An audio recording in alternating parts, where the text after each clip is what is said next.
Hey everyone, WogDog here, and today we're going to help a friend, DragosMugurel, right here.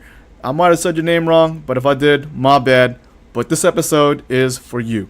So, what we're going to do today is check out what heroes they got, make some recommendations as to what they can use now, and also make recommendations for what to build towards moving forward. But before we do that, I just got to make a couple of disclaimers real quick. The first disclaimer is, we're not trying to spend $500 to get that commando skin and all of a sudden be a god. We are not spending money. We are doing this for free. And the second disclaimer I have to make is just because you're using the recommended heroes does not mean you automatically win. You must pick according to what the enemy has and not have a set lineup in your head. Otherwise, you're just headed for disaster. So, with that said, let's get into it. And I just want to say that they're releasing way too many of these overpowered skins. They gotta slow down, and they gotta give us a way of picking them up for free. But anyhow, let's check them out, what we got here. And over here, I see Ember Blade, situationally useful against Witch. But other than that, not really useful. So, let's move on to the next set. And the next set over here, I see Chaplain. That's also really good. I'm glad that you're using her, because, I mean, she's 3 stars. You're gearing her up, it's not bad.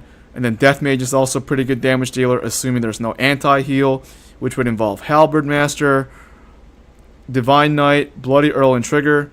If they don't have those, Death Mage, when she ultimates, she'll do massive work. So it's good you got her. Let's check the next set over here. Hidden Needle, also very good. One of the best finishers in the game at the 6th position in War of the Gods. Good to see you have her. Let's see what else now. Next set. Vengeance Spirit. Really good at dealing damage to backline heroes with low armor. So it's good you have her too. Dwarf is a decent frontline tank because he will compress the enemy space. And he can also take a fair amount of damage. So good you have him too. And let's go check out the next over here. Unsullied Champion, garbage. Stormlord, garbage. Scorpion Queen, garbage.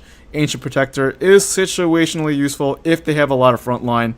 And assuming you build with an appropriate follow-up to his initial route. So, he's okay. Anyway, next set of 6 over here. You got Machinist, really good 6th hero in War of the Gods. He starts off with his energy bar mostly full, so he'll be ultimating pretty soon as he comes out. Manipulator deals good damage and offers you good control. Another must-have hero. And then you got Vanguard Warrior. He's situational, especially if they have a lot of frontline. Then I would consider using him. Otherwise, you know, he's just not that useful. Oh, I remember another good use for him. You can use him in a Master Mage line to better influence how much damage you're dealing to their Master Mage. So he's useful in a Master Mage mirror. So, situational hero as well. So let's move on to the next set over here. Thunder Beast is very important. I'm glad you have him. Definitely get him up if you can. He deals a lot of damage. Very important. So, let's move on from that. Oh, actually, no, wait. I almost forgot about Steel Champion. He's also a good frontline tank. So, it's good to see you have some frontline options. So, now we can move on. Death Voice can also fulfill the frontline tank role. However, do not have her do it by herself for better results. Just my recommendation. And now we will move on to the next set. Over here, I just see Rose Fencer. Primarily, you would consider using him against Master Mage lines since they have a lot of females, and he can stall for time with his ultimate. The best thing is you don't have to do any more training. You don't have to level him up. He's good where he's at. Just keep him right there. So, let's continue on. And over here, I just see 2 potentially situational heroes. Queen of Wraith in a Master Mage mirror, because she doesn't do a lot of damage up front, and then she will eventually lower their magic resistance, and then your team blows theirs up. So she's useful in the mirror. And then you got Chemist. You could potentially use him in physical lines because he offers a bit of control, and then he becomes a frontliner himself. Or you could use him against Master Mage. Buy yourself some time. Situational hero. So let's move on to the next set of 6 over here. I see you got a couple good ones here. Evil Rabbit. He's also pretty good.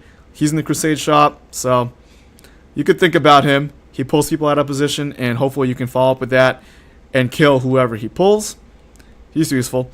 But just don't always count on him pulling the right target. That's the other disclaimer with him. But okay, next one is Voidmaster.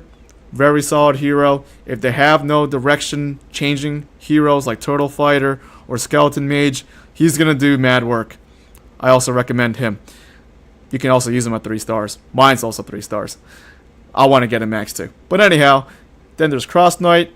He's also a good tank, really sturdy, and he offers a fair amount of crowd control, but he does no damage. So if you're going to use him, make sure you have damage behind him. Otherwise, you're killing nothing. And then you got Master Mage. That's good. Very good. Just make sure you don't train them in the hero camp and you don't get any more stars for them. Keep them at 4. It's too bad you didn't get it at 3. You didn't know any better probably. So 4 stars. Keep it there. Don't train it. That's good. Alright, so let's move on here. And I see Ironhoof can be pretty good at blocking any kind of burst damage team because he has the shield at the beginning. Useful frontline tank for that purpose. So he's decent. And let's go check it out over here. What else you got next? I see Ancient Statue. Well, maybe he's not useful yet, but when they release into the shops, maybe we can revisit him and see what he can do. But for right now, I'm not so into that. So the other one here I see that's good is Gladiator. Just remember with this hero that you will need damage behind him, otherwise you will not kill anything. But she is good at reducing damage and protecting your team. So she's not bad. And let's go check out the next set of 6. Skeleton Mage, situational hero for any directional based heroes like Void Master and Wind Priest. You don't have to be 5-star and master trained to have him be useful. The dragons will still distract those heroes, as an example. And then you got Puppet Master. It's not bad too. It's good to see you have him. Good at dealing damage to backline of the enemy. And then you got Witch. Great magical DPS character. Good to see you have her too. And then you got Lightbringer. That's good. Typically paired with Chaplain. But yep, gotta get him up if you can. So let's move on to the next set of 6. Actually, I think this is your last set. Okay, the last set of 6 over here. The most useful one I see here is Holy Priestess. As long as they don't have any anti-heal, you're good to go. And should be a pain for the enemy team. So, with that said, let's go check out some recommendations for what to improve upon moving forward. So first, let's discuss some frontliners that I would recommend adding to your team and or improving upon. So the first one I want to direct to your attention is Turtle Fighter. I believe he is in the arena shop, so you can get his soul stones there. And the reason why you want him is because not only can he absorb a good amount of damage, but for his ability to turn the enemy team. That is invaluable. And that's probably one of the reasons why you're struggling, is because you don't have this guy. When you get him, I promise you that things will get easier for you because you'll have a tank and a distraction tool. Very useful. So the second hero I would like to discuss is Cross Knight. He also is a solid tank, like I mentioned earlier. You just need to get him trained if you can, and also get his academy boosts in the hero camp, because especially dodge. That improves his tanking through the roof.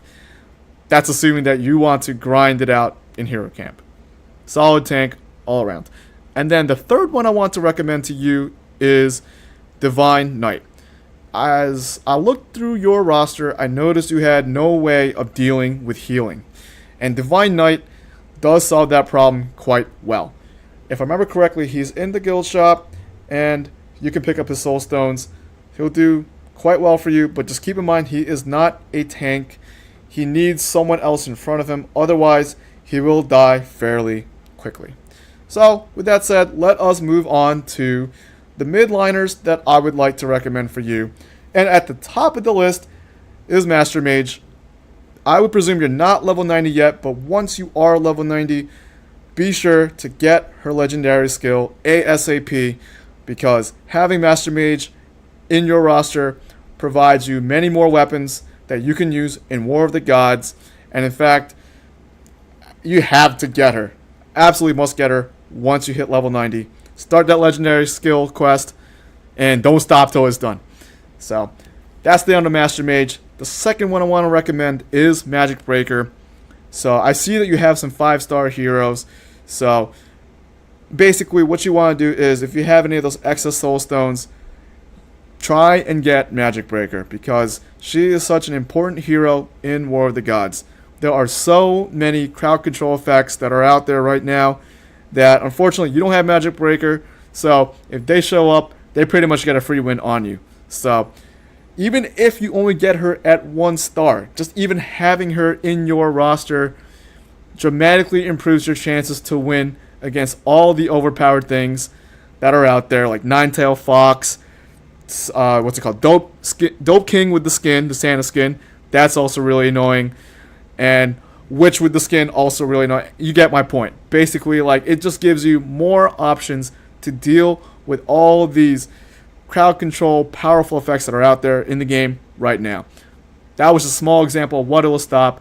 But basically, if it's a crowd control effect, Magic Breaker will stop it with her ultimate. It's very important. And then the last hero I have in the midline is Hidden Needle. Like I said earlier in the video, she is a great 6th hero.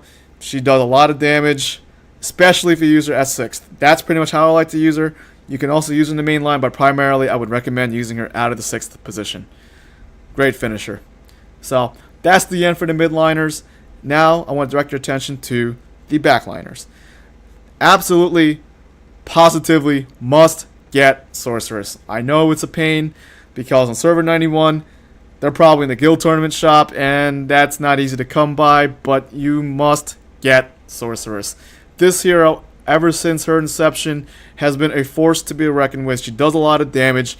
She actually offers a fair amount of crowd control with her air explosion and her silence ability that also deals damage. And her ultimate just hits the whole screen and drains their energy, dealing a lot of damage. Absolutely must have. In fact, whatever you're buying Guild Tournament right now, I would stop that and get Sorceress ASAP. She's that important. So, that's the end of Sorceress. The next I wanted to discuss is Puppet Master. I saw that you have him at 2 stars. If you get him up more, he can help you deal with those pesky backliners that are otherwise hard to deal with and hard to get at. Can be combined with Vengeance Spirit if you want to, too, to provide that 1-2 punch. But you also keep in mind that by himself, he will not do it. You also have to keep in mind how much crowd control do they have. Will I need to run Magic Breaker? Just make sure you assess their line properly before committing to that strategy. But otherwise, Puppet Master will greatly help you win in War of the Gods. And the last one I need to recommend to you in the backline is Lightbringer. And that's because like he has uses in Master Mage lines if you want to use him that way. Or more commonly, you'll see Lightbringer paired with Chaplain, and you're probably wondering why. It's because Lightbringer will allow Chaplain to keep healing over and over and over again. So, pretty much, if they don't have anti-heal, it's almost like you just got a free win. So, that's pretty much it for the backliners, and let's conclude the video. So over here, I've got a quick at-a-glance image for you so that you know what heroes I recommend for you to use. And also, I want to recommend some other pairings so that you have an idea of how to use what I recommend for you. So, there's the Lightbringer and Chaplain, like I mentioned earlier. It's a good healing combination. And then you don't have Sorceress yet, but Sorceress and Thunder Beast, if you pair them together, provide strong magical burst damage. The next combination I want to recommend would be Manipulator and Witch. You do have these two, so they do really work well together. It's a control and damage kind of combination. And then, other than that, I also want to recommend to you to try Evil Rabbit and Voidmaster. Evil Rabbit will pull them in, and then hopefully Voidmaster deals enough damage to kill whoever the rabbit pulls. But hopefully this was helpful to you. If you got any of the questions, by all means, hit me up on Reddit or hit me up my YouTube channel. You know where to find me. So with that said, thanks for everyone for watching. Like, comment, subscribe, and hit the bell. And I'll see you on the next one.